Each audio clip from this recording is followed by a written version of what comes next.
It is delightful to be here with you. This is something I love to do. I'm the Director of Rehabilitation Services at Emory University Hospital. That means I oversee occupational, physical, and speech therapy for all inpatient and outpatient services. In addition to that, I am a physical therapist by trade, and although I oversee a staff of between 55 and 60, and am not responsible to do direct patient care, I make it a point to do about a 70% caseload. So, because it is my passion and it is my life. This is an area talking about wellness, talking about working with extreme complex cases. I've been a therapist for 34 years now. I teach courses in both neurology and orthopedic-based therapy throughout the country. And my specialty at this point is trying to reinstate wellness, particularly for pain patients who have been to 5 doctors, 10 therapists, so on and so forth, and have all been generally told this is it. And so we'll send you to Cheryl. And so that's the population I love. When we talk about then why write one more book? You know, of all the books in the, 8-story library over there, of all the books already in there, why do we need one more in there? And my motivators were motivators of, first and foremost, I not only believe, but I know at this point that the only person that can actually help themselves is their self. You've got to make it where the patient is an armed warrior in the battle. Because if I approach any treatment thinking that I am special or there's something that I can do to change this patient, other than arming them, then I've lost the battle for them as well. Because when you talk about a chronic problem, and in this case when you talk about chronic pain, you're talking about a multi-system disorder. You're talking about every system of the person's body has now failed. And if I do not empower them to understand that and to understand how to assess themselves and then to know options of where they can go for help, if I don't do that, it will not happen. Because the medical community is very much a practice that still uses the framework of Amenhotep from 2500 BC. I'm an Egyptophile. I love the study of ancient Egypt. And basically the ancient Egyptian medical system boils down to, decide what it is, give the prescribed treatment, or declare that this is an ailment against which I cannot battle, would be actually the formal statement that the physician makes. So nice if you can get out of your job that easily that you could declare that. The thing that is essential in that statement is decide what it is. Decide what the treatment is, or give up is basically what that says there. My patients, I have such a privilege of getting to work with some so complex patients, and one of the factors that we start with is there's not an it, it's a them. A patient comes to me, by the time that you have hurt for longer, or by the time you've had a problem for longer, then we'll give you 6 weeks. It takes 6 weeks for a bone to heal, so we'll go that far out. After that, you're having a multi-system response. So it's a them. And if you try to fix it, you will only fix it, but you won't fix the other things. And so when the patient fails, then they think that they can't be helped, or they did something wrong, or so on and so forth. No, it's that we've missed all of the variables that have to be brought in. And so the whole reason for writing Taming Pain Lessons from the Trenches is, number one, I've been in the trenches a long time. Number two, I tend to be one of those physical therapists that is in a fairly select group of people that don't consider it improper to think any thought. You know, Michelle and I were walking over and we say, okay, let me just give you this idea. I think we ought to take chronic pain patients and do plasmapheresis. You know, if it's an inflammatory response and immune disorder, if we do it for Guillain-Barré, you know, if we'd suck their cholesterol out, how cool. Why don't we just try that? You know, I bet I could find 5 patients right now that'd let you do it to them because they've been down the slide far enough. Anything that'll pull them back up, they'll go for. You've got to think out of the box. You've got to get out of the box, and the medical system lives very specifically in the box. And so if you don't fit in their box, then you're out of luck. And so often when patients come to me and I start saying, well, okay, so we've got this, and we've got this, and we've got this, and they say, why hasn't anyone ever told me that before? And I said, I can't answer that question. Even though I'm asked it 8 times a day, I can't answer that question because I don't know. And so again, another reason that I wrote Taming Pain was so that patients themselves, it really is written for patients. You know, it's great that clinicians buy it because they don't know the information either, but it's more important than patients buy it because, again, it is the arming of the warrior that is the patient that generates the success in a medical interaction. And so I consider myself a skilled manual therapist, but I'm a better educator than I am a manual therapist. And I'm a good manual therapist. So it's imperative that they have that information. So what we're going to discuss today, because there was infinite possibilities, including a quick scare there that we got over, was we're going to talk about the immune system and its role in chronic pain.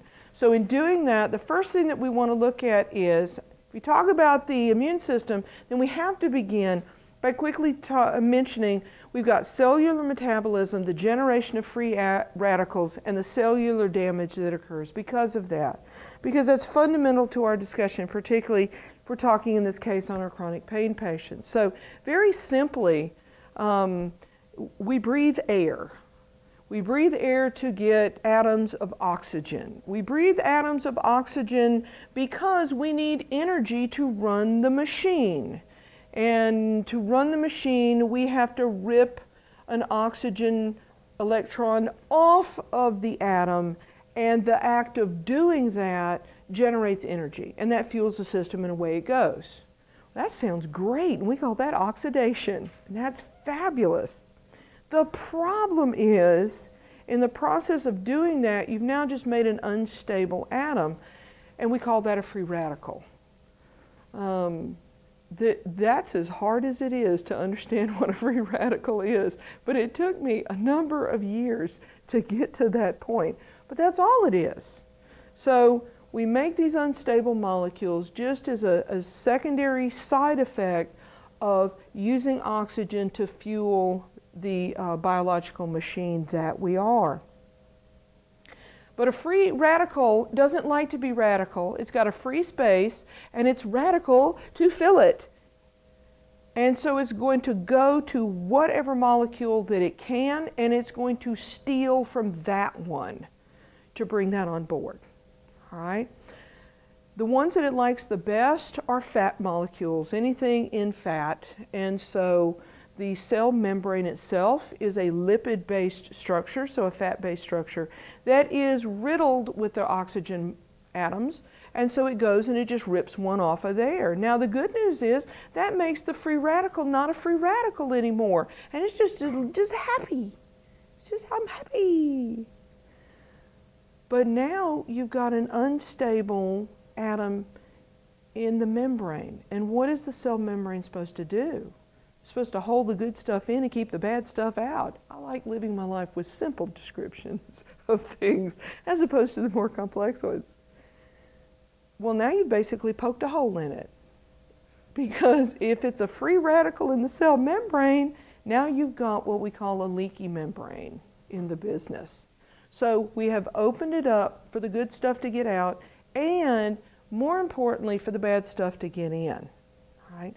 This description right here, basically, it does meet what you put actually as the topic for today, because this is the aging process. I mean, in a nutshell, here it is, the long and short. So we've met that title. But for us, we need to take it beyond, and when we're thinking about wellness and working with this biological organism, we have to understand that it is not just oxidation that produces free radicals. Free radicals are produced inside the cell because of oxidation, but they are produced outside of the cell by stress, pollution, radiation, cigarette smoke, herbicides, pesticides. So there are environmental sources. Now, the stress, it can be, as I spoke on in the last class, we might be talking about external stressors, such as, bad chairs, car accidents, silly posture, or it may be internal stressors, thoughts, emotions, past life experiences. Oh, it's not UCLA, okay. So past happenstance, that's occurring there. So all of that goes into stressors, and the way that stress tears up our system is by virtue of the fact that it produces free radicals. So there's kind of like in the 20-second description of that whole process. So what do we have to do? We have to stop these free radicals. I mean, that's kind of our big molecular goal. It is estimated that every cell membrane of every cell in the entire body is bombarded over 10,000 times by free radicals per day. And so you see that the onslaught of our environment, both our internal and our external environment, is huge. And so one of the only ways that we're really going to control an inflammatory response, to control an immune system response, which is inflammation, to control pain, and pain is because of inflammation, is to deal with this molecular change that's occurring in the structure of controlling the generation of free radicals. Remembering again, free radical is simply somebody stole my electron. So in this fashion, as I've said, what ultimately winds up happening is the very fact of living is killing us. The very fact that we generate energy is destroying us from the inside by the generation of our free radicals. That moves us then into a consideration of, if there is one system that you don't want to make angry, it is the immune system. Make any other system unhappy, but don't mess with the immune system. And we'll look at why. It basically comes down to, why do we even have an immune system? An immune system is designed to recognize me and not me, and to kill not me. All right? So you have given it, it's a 00, in the James Bond series, the immune system has a license to kill. It's a 00, 00 immune system, and license to kill. So what are the components of our immune system? We have our proteins, the cytokines. We have the cellular components that are our killers, eaters, and inflamers. We have our organs and tissues that produce those cells, the thymus, the bone marrow, and the spleen. So the immune system, this is in a nutshell what makes it up. But let's talk for a moment about cytokines. Cytokines are basically perfume. Perfume. Where does cytokine come from? Cytokine's on the inside of the cell. All right, that's one place that cytokine is. Damaged cells is like, I just broke open a perfume bottle, and the cytokine gets out into the extracellular matrix, and the immune cells go, do you smell that? I smell cytokine. I'm going to go over here. And it goes, and it's a mild perfume. It's kind of a Laura Ashley, and it's no musk to it, very light perfume. And so at first, only the cells right in that area go, you smell good. And they go over to that cell, you smell so good, I could just eat you. And then they do. Okay. So, and that's the right process. Damaged cell, get it out of there. Get that thing out of there. Well, who else is going to make cytokine. Bacteria give off cytokine. Viruses give off cytokine. Damaged cells, as I've drawn there, and I've drawn all of these, of course, drawn it there, and the poor little screaming cell, stressed cells, make cytokine, all right? And pretty soon, instead of it smelling like Laura Ashley perfume, it smells like a day laborer at the end of a really long day. And in fact, it smells like the inside of the blue jeans of a day laborer at the end. This is some pretty powerful smell going on here. And as that happens, as more and more, like there's a buildup of bacteria in an area, buildup of a virus, buildup of cellular destruction because I've just cut myself or whatever, then not just the local immune cells are called in, but it goes throughout the system and starts drawing in more and more immune cells, because this is some pretty powerful stuff here. We better go see what's happening here. And so the intensity of that cytokine perfume helps the immune system know this is something very mild, it can be handled very locally, or we better get on the bus and have a road trip over there because something is going on over there that we probably need to deal with. And so really the beauty of the immune system is it has a very simple protein that is going to target coat whatever is recognized as not me. And so that's like, I'm going to paint you red, so when the macrophage gets over here, he knows eat whatever's red, so let me paint you red. And that's basically the immune system. It is going to coat whatever should be destroyed with that cytokine to activate that system.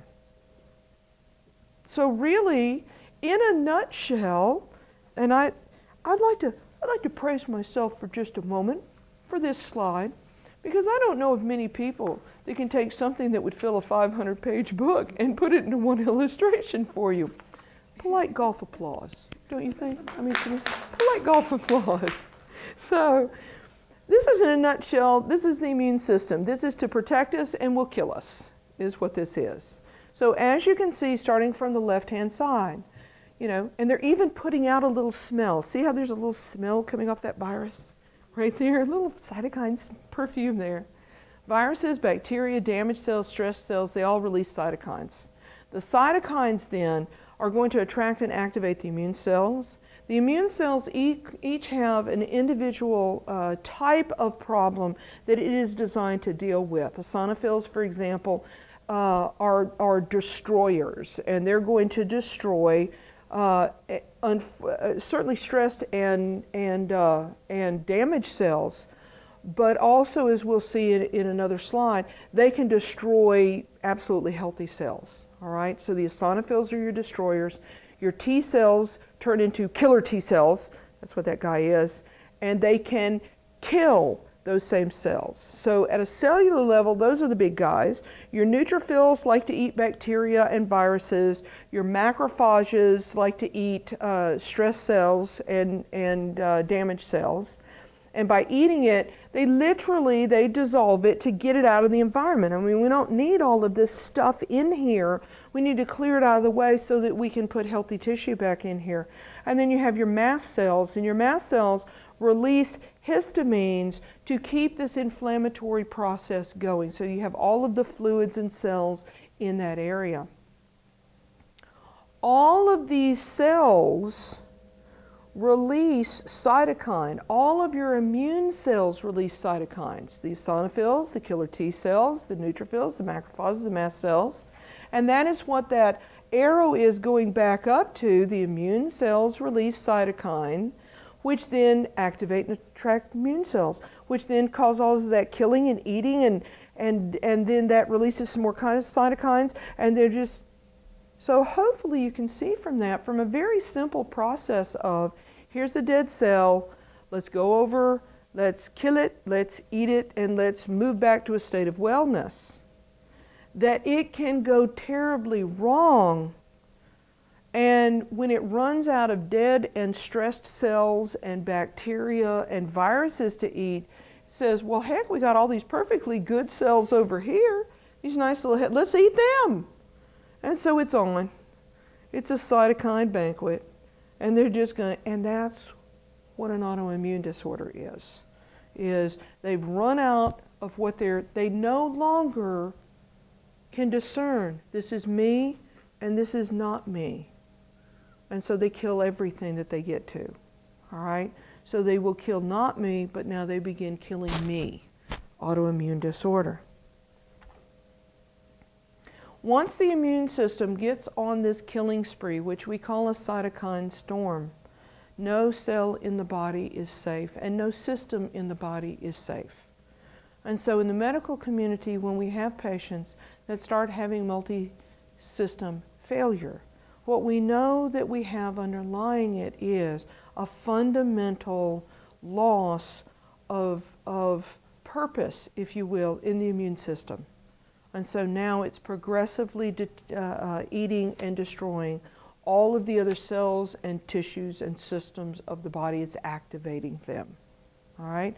So in a pain population, which is the population that I deal with the most, it is imperative for me to educate my patients that chronic pain is an autoimmune disorder.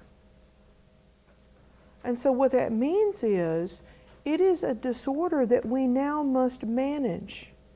In ancient Egyptian terms, there were three statements of declaration.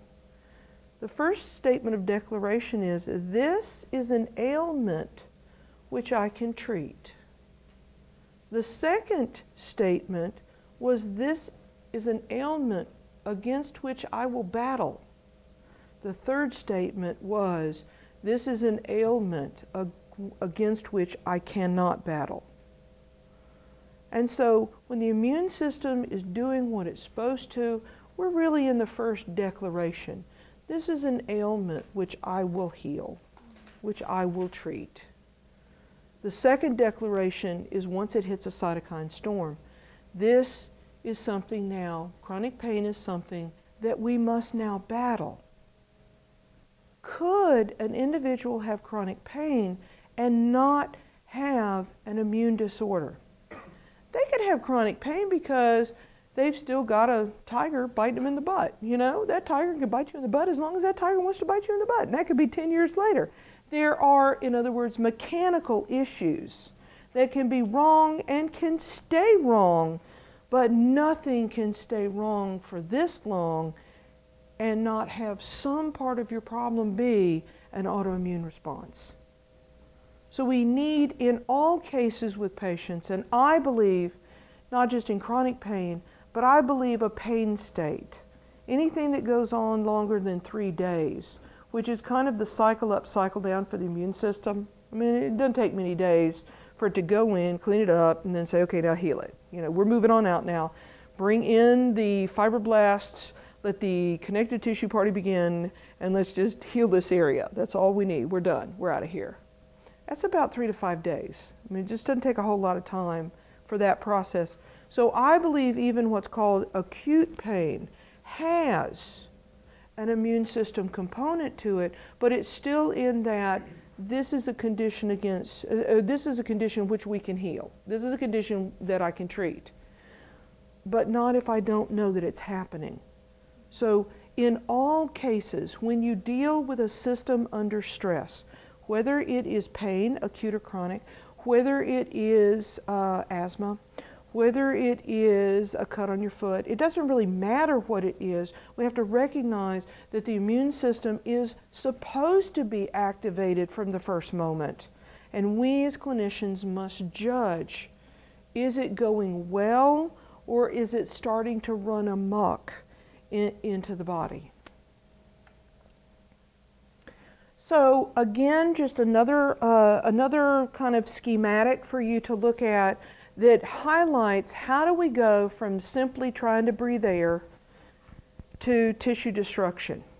And so as you can see, the oxidative process creates the free radicals. The free radical is going to stimulate in and of itself, the fact that it exists and it has to exist. It stimulates a chemokine release, which attracts in the neutrophils, the eaters and inflammers, and they start generating this protein-eating enzyme, and if you're going to eat a protein, you're going to destroy a tissue. The neutrophils also are going to block the circulation in the area, and that can destroy tissue. The neutrophils are going to generate prostaglandins, which decrease circulation, and that's going to destroy tissue. So we've got a lot of ways to get there off of just that chemokine, cytokine cycle on that side. On the other side, keep in mind a free radical has no intention of staying a free radical. And so it steals the electron from the cell membrane. That in and of itself is going to start breaking down the cell membrane and causes a production of the prostaglandins. If you break down the cell membrane, the cell's just going to die, aka tissue destruction, or the prostaglandins again decrease circulation, tissue destruction. So you can see that we need to intervene very early on, because I can't think of them. I don't think I want to kill all your neutrophils and stop it there. I don't think that's a good idea. And I don't think that it's a good idea to stop the production of free radicals, because then I die, because I need that energy source. What we have to do is we have to stop that destruction of the cell membrane. That's really where we can intervene in working with our patients, no matter what their problem is. If you are under stress, it's probably not 10,000 hits a day, it's probably 100,000 hits a day. So I need to reduce down, I need to protect the cell membrane. That's basically, from a wellness mindset, that's where I'm going. Because I've already said, chronic immune system activity is going to equal a chronic inflammatory response, and chronic pain is chronic inflammation. That's what chronic pain actually is. Chronic pain exists in the absence of mechanical contributions. All right? So I consider when patients come to see me and they've had pain for years, and let's say it's in their hip. Okay, so they've had pain for years. They are a combination of chronic pain and acute pain. They are both.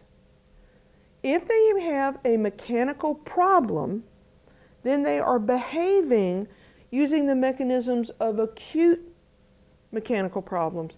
But it's gone on long enough, they've got a hyped up immune system, so I have to do manual therapy and treat the mechanicals, but I have to deal with this chronic pain situation, which is defined in the pain world as a pain experience in the absence of a mechanical contribution, or a pain environment in after all tissue healing has occurred, or as much tissue healing has occurred that's going to occur.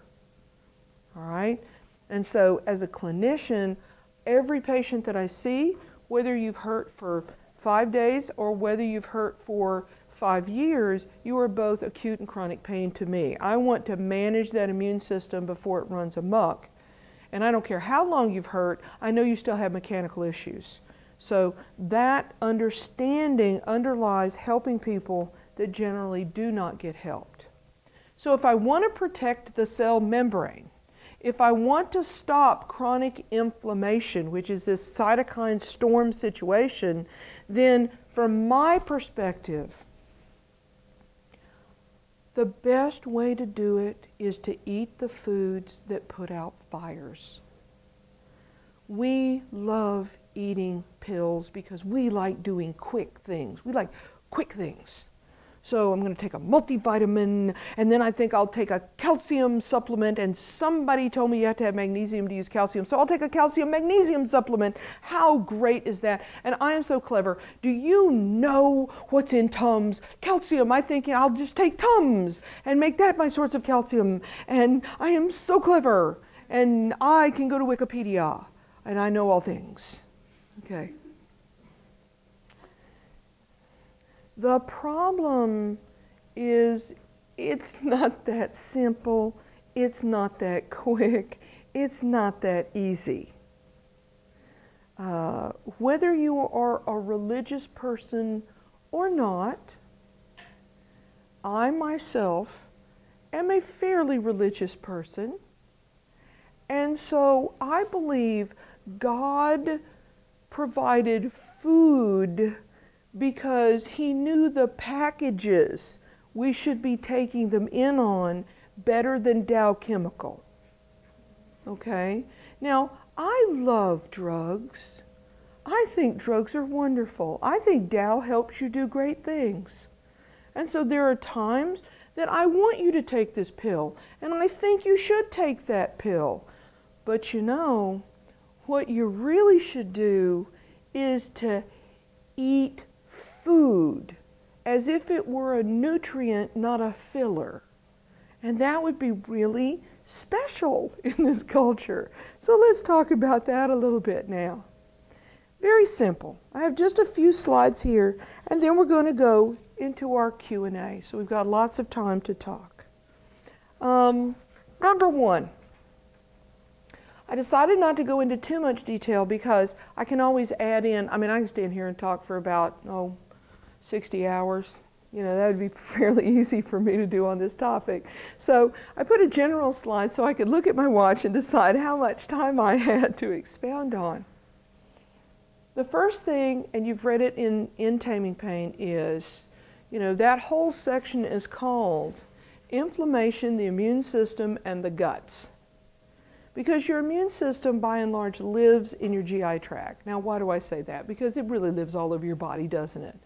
Well, but 70% of the cells, of the immune cells in the body, in fact, can be found in the GI tract. I think that's, therefore, because God doesn't, He's got a sense of humor, and there's some things He may just be doing off the cuff.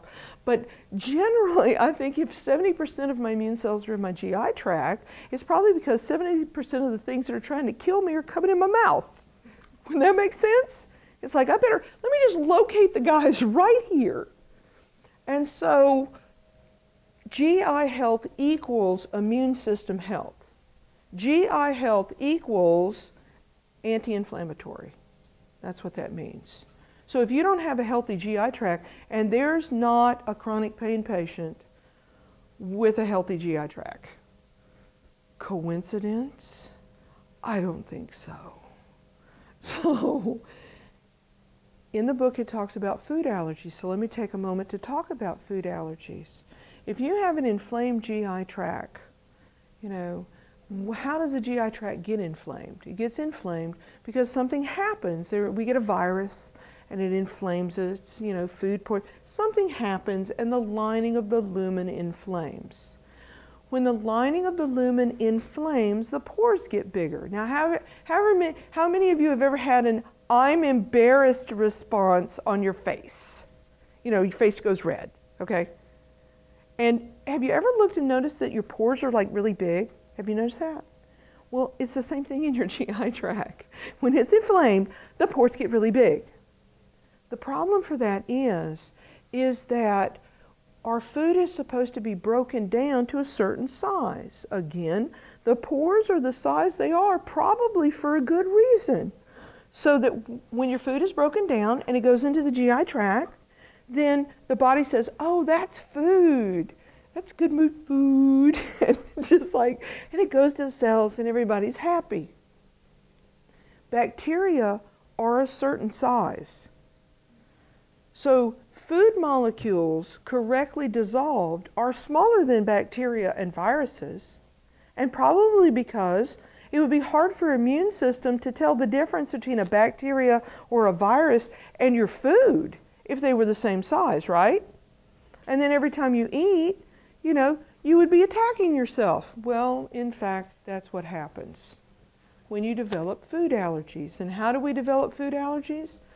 The lumen is enlarged, the lumen is inflamed, the pores are enlarged, larger molecules, therefore, go into circulation that are the size of a not me. That is not me. And so it gets painted with cytokine. Got it? And that is that first sensitization where the body now says, now the next time I've just made the whole antigen antibody thing, I have just marked you, and if I ever see you in this neighborhood again, I will kick your butt. And so the second time you eat that thing, it's on. It's on. There's an immune response, right? I told you not to come back in this neighborhood, and here you are, and here's what you get. So we become allergic to a lot of foods as we get older and older, because we've had a history of GI inflammation. I always ask my chronic pain patients, have you ever had a history of giardia? Have you ever had a history of food poisoning? Have you ever had a really bad bout of intestinal virus? You know, and the reason for that is those are great opportunities to develop food allergies. Because what do you eat when you're feeling bad? When you have a GI bug, what do you eat when you feel bad? Last time you had a GI bug, what was the first thing you returned to eating? Yeah. Plain rice. Okay, so rice? Anyone in here like crackers? It's like, I'll have a cracker. For me, it's cracker and a little cheese. For some reason, cheese seems like that would help. How many of you like cheese? A little piece of cheese. A grilled cheese sandwich. Oh yes, that would heal me. I think I'll have a grilled cheese sandwich. So if these are the things that you're eating, can you see how these are probably the things that you're developing food allergies to? Because your lumen is enlarged and these things are getting into circulation. Is there any wonder then that wheat and dairy are two of our most powerful food allergy, two of our largest food allergy population? You know, if you need comfort, you need a carb. That's what I think. When you've been sick, you run to the carb. You don't say, I think I'll have some spinach. I want some spinach. Who's allergic to spinach? Nobody in the United States is allergic to spinach. I love spinach, but not when I feel bad. I need cheese and wheat and these sorts of things. Do you have a big bowl of cream of oatmeal? Do you have oatmeal when you're sick? No, I don't want oatmeal when I'm sick. So no one's allergic to oatmeal as a general rule. It's not by accident is what I'm saying. So, to get back on course with the immune system. So, if what we're trying to do is stop chronic inflammation, then we have to stop you inflaming yourself every time you eat a meal. If I'm allergic to wheat, then every time I eat wheat, then I'm triggering, I'm cycling on, I'm encouraging the immune system's bad habits because I'm allergic to that, just like it was a virus or bacteria, you know. And if you've read just the lead-in page, you see that I have quite a history, but I don't think I expounded on that I almost died of GI problems. And they all came down to I had had food poisoning 3 times. So clearly I need to learn where to eat. Clearly fast food is not good for you. I had food poisoning so bad I went to the hospital. I almost died in the hospital of food poisoning. They couldn't get a pulse. I was so dehydrated by the time they got me there. All of my systems, I became chronically inflamed. All of my systems started shutting down.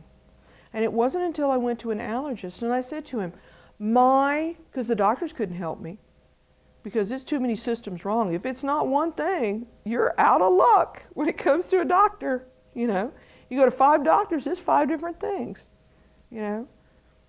I went to an allergist and I said, my food is killing me. I inherently know that. And it turned out that my allergist was a GI specialist. And he said to me, you know what? I used to be a GI specialist. And I changed to being an allergist because I realized that all GI problems were in fact because of allergies. And he tested me. And I was the most allergic person. I have the trophy for most allergic person he ever met in his entire life for both environmental as well as foods. I'm allergic to 30 major food groups. 30 major food groups. Not rice, because when I'm sick I don't want rice. I don't want rice. Then my mama made me eat chicken and rice soup when I was sick, and I hate that. And so I've never, since I've had control of my life, eaten rice when I was sick. So I could eat rice during those years. So yeah, I almost died of it because of food allergies, all right? So it is essential, if we want to shut down this immune system, we've got to improve GI health, because that is one avenue that, trust me, medicine is not looking at, and therefore it's pretty easy to be a good therapist, because there it is. So in the book, we've got to find out our allergies. So I have my chronic pain, particularly there's a category that I'd like to speak to that is called a fibromyalgia patient, because medicine likes to really throw them in the garbage can. You know, that's the female under too much stress and not a strong enough constitution disorder is what that was. Now they're starting to get a little bit better on it, but fibromyalgia is in fact an autoimmune disorder, and they all have a GI component, and you'll never calm them down until you have them go get allergy tested. And you have to take the shots for the environmental, and you have to not eat the food. And you need to do that for a year. And then you can start reintroducing for those individuals. And the reason why I say you need to both take the shots for the environmental and not eat the foods, one, I mean, there are no shots for, you know, the foods, but it's not enough to not eat the foods, because you're trying to get to wellness as quickly as you can. And if you're going to keep yourself inflamed with your environmental, you're doing half the job of controlling the food ones if you're not also controlling the environmentals. So it is fundamental to saving a chronic pain patient's life that they get a handle on that.